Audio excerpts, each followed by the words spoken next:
नमस्कार, nation TV Bharat में आपका स्वागत है। मैं हूं सोनी। आइए आज के खास खबरों से कराते हैं रूबरू।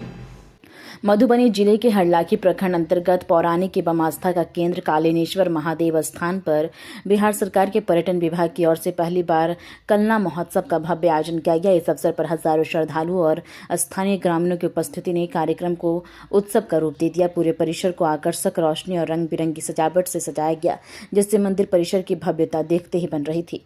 महोत्सव कार्यक्रम में मुख्य अतिथि के रूप में उपस्थित बिहार सरकार के पर्यटन विभाग के मंत्री अरुण शंकर प्रसाद ने दीप प्रज्वलित कर कार्यक्रम का विधिवत उद्घाटन किया। कार्यक्रम के दौरान मंत्री सहित सभी अतिथियों का मिथिला परंपरा के अनुसार पाग, दोपटा व फूल माला से स्वागत किया गया।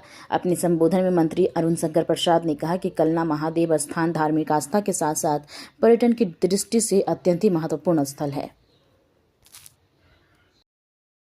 जो अथॉरिटी है उसको यूटिलाइज करते हुए महोत्सव को सैंक्शन दिया इस प्रोजेक्ट को, और उसको इतने कम समय में उतारने के लिए प्रशासन ने पूरी अपनी प्रतिबद्धता रखी और लोकल जितने भी जनप्रतिनिधि हैं उनसे समन्वय स्थापित करते हुए कलना महादेव मंदिर किसी परिभाषा का इस चीज को देखते आ रहे हैं कि इतना ऐतिहासिक और पौराणिक इसका इतिहास है।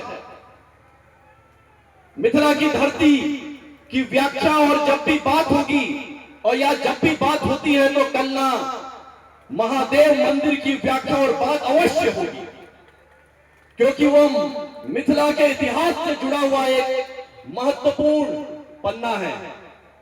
और क्योंकि आज बड़ा सुखद पल है महाशिवरात्रि का, और महाशिवरात्रि देवों के देव महादेव और माता पार्वती के विवाह के रूप में हम लोग जो है मनाते हैं। और महादेव से और माता पार्वती के जीवन से हम लोग मनुष्य जितना कुछ सीख सकते हैं उतना कम है। जब यह विवाह हो रहा था और जब यह बारात निकली थी, उस बारात में उतने ही जज्बे के साथ देव भी नाच रहे थे और उतने ही जज्बे के साथ दानव भी नाच रहे थे। यह सिर्फ और सिर्फ महादेव कर सकते थे कि देव भी उसी तरह पूछते थे और दानव भी उसी तरह पूछते थे।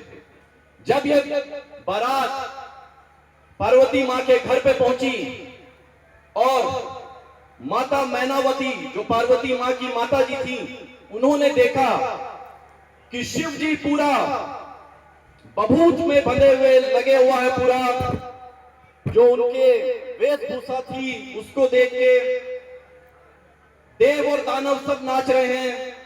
तो इस पूरे परिवेश को देख के वो घबरा गई और राजा हिमालय जो माता पार्वती के पिताजी थे, इसीलिए उनको शैलपुत्री भी बोला जाता है क्योंकि पर्वत की पुत्री थी वो, उनको बोले कि हम ये विवाह नहीं होने देंगे।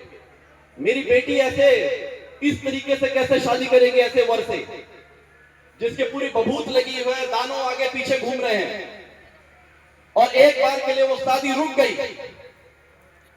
माता पार्वती जब शिव जी से मिलने आए तो शिव जी ने बोला, आप तो मेरे इसी स्वरूप से प्यार की हैं, तो फिर अब क्या दिक्कत है जब शादी होने जा रही है।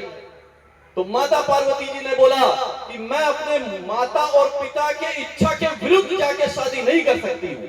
मेरे लिए मेरे माता और पिता सर्वप्रिय हैं। तो ये आज के भी बच्चों को सीखने की जरूरत है कि आप जब भी सुबह उठे, अगर कोई और देवता की पूजा आप ना भी करें, लेकिन अपने माँ बाप का पैर छू के अपने दिन की शुरुआत करिए।